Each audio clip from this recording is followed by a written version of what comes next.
სტაფონის უშანგი ჩხეიძის სახელობის სახელმწიფო თეატრის სცენაზე საშობაო სიმღერა გაცოცხლდა.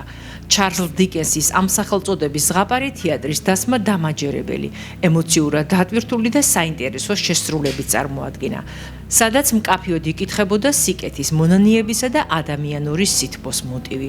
სპექტაკლი რეჟისორმა მამუკა ცერცვაძემ დადგა. მხატვარ ხატია დავითაშვილის სასცენო დეკორაციამ და რეჟისორის ჩანაფიქრმა მაყურებელი თავიდანვე საშობაო ზღაპრულ სამყაროში გადაიყვანა. იყო განსაკუთრებული სცენები, სადაც სითბო და ემოცია საინტერესო დინამიკას ქმნიდა. თეატრის დასის წევრებთან ერთად სცენაზე საინტერესო და დაუვიწყარი სახეები შექმნეს რენე აბესაძის სახელობის ახალგაზრდული თეატრ სტუდია მართვეს მოსწავლეებმა. საბა ჩიტორელიძემ, გოჩიკო გაჩეჩილაძემ, ლილე ჩიტანავამ, ანამარია კამლაძემ, მარიამ გორგაძემ, ნიკოლოს ფერაძემ, გიგი ჟღენტმა, სესილი საყვარელიძემ, მარიამ ციმაკურიძემ, მართა გამრეკელაშვილმა, სერგი აბესაძემ და ანა სირდაძემ. პროექტი საქართველოს კულტურის სამინისტროს, ზესტაფონის მერიისა და მუნიციპალიტეტის საკრებულოს მხარდაჭერით განხორციელდა. ამერიკის შეერთებული შტატების პრეზიდენტის ზელენსკისთან ფლორიდაში ტრამპის მამულში გამართულ შეხვედრას შესანიშნავს უწოდებს. მრავალი საკითხი განვიხილეთ, ვფიქრობ საგრძნობლად მიუახლოვდით. შესაძლოა ძალიან მიუახლოვდით შეთანხმების მიღწევას, თქვა მან. ამ შეხვედრის შემდეგ ტრამპი და ზელენსკი ვიდეო კონფერენციის ფორმატით ესაუბრნენ ევროპელ ლიდერებს. ისინი არაჩვეულებრივი ლიდერები არიან და ჩვენ მათთან შესანიშნავი საუბარი გქონდა. თქვა ტრამპმა და დასძინა, რომ საგრძნო პროგრესს მიაღწიეს უკრაინაში ომის შეწყვეტის საქმეში. ზელენსკის სიტყვებით მხარეებმა დიდ წინსვლას მიაღწიეს. სამხედრო ნაწილში ყველაფერი შეთანხმებულია 100%-ით. 20 პუნქტიანი სამშვიდობო შეთანხმება შეთანხმებულია 90%-ით. ეკონომიკის ნაწილშიც თითქმის ყველაფერი შეთანხმებულია. ზელენსკიმ განაცხადა, რომ მყარი მშვიდობის მიღწევის გზაზე საკვანძო ეტაპია უკრაინისთვის უსაფრთხოების გარანტიების მინიჭება. მანაც დაადასტურა, რომ იანვარში შედგება ტრამპის შეხვედრა ევროპელ ლიდერებთან. მისი თქმით, ევროპელი და უკრაინელი გუნდები განაგრძობენ მუშაობას ამ საკითხზე და უახლოეს კვირებში შეხვდებიან ერთმანეთს, რათა დაასრულონ ყველა განხილული საკითხი. პრესკონფერენციაზე ტრამპს კითხეს, მალე დასრულდება თუ არა ომი უკრაინაში. მისი თქმით, ომი შეიძლება რამდენიმე კვირაში დასრულდეს, მაგრამ შეიძლება არც დასრულდეს რამდენიმე კვირაში გვეცოდინება რა იქნება. თქვა მან, რა მოლოდინი შეიძლება არსებობდეს ევროპის კონტინენტის ამ ცხელ წერტილში ომის დასრულებასთან დაკავშირებით. მოისმინეთ ისტორიკოს შალვა თავაძის კომენტარი. ფლორიდაში ახალი ეტაპი გაიარა მოლაპარაკებების რეჟიმმა, რომელშიც უშუალოდ ორი ლიდერი მონაწილეობდა, ესენი იყვნენ ამერიკის პრეზიდენტი და უკრაინის სხვა სუბიექტები იქ არ ფიგურირებდნენ. ანუ ცოტა ძნელია დღეს ვისაუბროთ საბოლოოდ რა შეთანხმება მოხდა, მაგრამ თუ ტრამპის პოზიციას მივაქცევდით ყურადღებას, ხო, აშკარად არის, რომ მასა და პუტინს შორის წინა შეხვედრებისგან განსხვავებით კომუნიკაცია მსხვერპლობაში უფრო გარკვეულწილად ძვრები შეინიშნება, რომ ეს ომი დასასრულისაკენ წავიდეს. ეხლა არც ზელენსკის ეს რა ნიჰილისტური პოზიცია ჩანდა, ისიც დადებითად იყო განწყობილი, თუმცა მე აქ უფრო პუტინ ტრამპის პოზიციები კი არ მაინტერესებს ახლა. ის შეთანხმების ის ქვეპუნქტები, რომელიც იქ დაიდო მაგიდაზე, ევროპელი სტრუქტურები როგორ შეხედავენ ამას.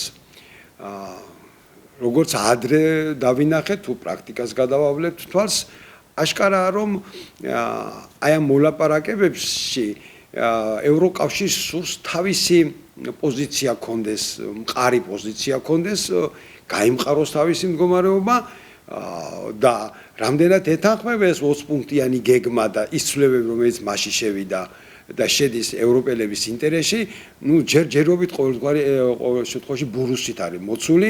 ამიტომ ბევრი რამ საზოგადოებისაც პირდაპირ თქვა, ბევრი რამ საზოგადოებისაც ჯერ კიდევ უცნობი არის. მე არც მიგვირს ეს ასე რომ არის, რატომ? იმიტომ რომ საზოგადოება გვიანგებულობს ასეთი ფარული მოლაპარაკებების შედეგებს. არც დღეს გაჟღერებულა სინამდვილეში რაზე იყო საუბარი ფაქტია რომ უკრაინას რაღაც დათმობებზე მოუწევს წასვლა რაზე გადის დათმობების ხაზი ეგრეთ წოდებული წითელი ხაზი ჯერჯერობით მე მგონი თავარი მოვლაპარაკებებისათვისაც კი არ არის საბოლოოდ გარკვეული ასე რომ უნდა დაველოდოთ მომავალს ისევ სამწუხაროდ საზოგადოებას ჩდება რაღაც ის რომ თითქოს დასასრულისაკენ მიდის ომი მე ასე არ რატომ? იმიტომ რომ გამარჯვების ეშინიათ და ომის დამთავრების ეშინიათ.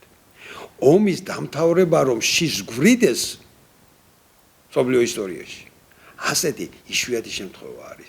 დღეს ომის გაგრძელების მომხრე უფრო მეტია, ვიდრე ომის დამთავრების. რატომ? ყველა მონაწილეებს მხარეს, რატომ არიციან როგორ დაამთავრონ ეს ომი?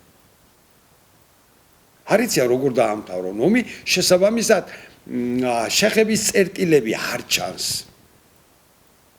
მოწინააღმდეგეებს შორის, რაზე შეთანხმდნენ? ყველა გამარჯვებულად მიიჩნევს თავის თავს. ყოველ შემთხვევაში ასე უნდა დამთავრდეს მათთვის ომი, ერთი მხარეს და მეორე მხარეს და ომი არ არის ის პროცესი, სადაც ყველა მხარე გამარჯვებული შეიძლება დარჩეს.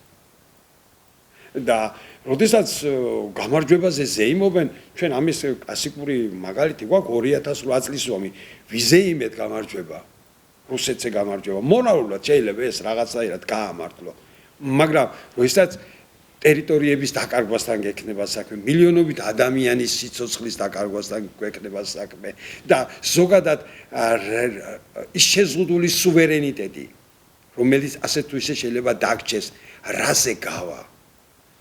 აი აქ არც ერთი მხარე დღეს ჩამოყალიბებული არ არის.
ქარავანმა რო ჩამოიარა ძალიან ჯადოსნური განწყობა შეგვიქმნა.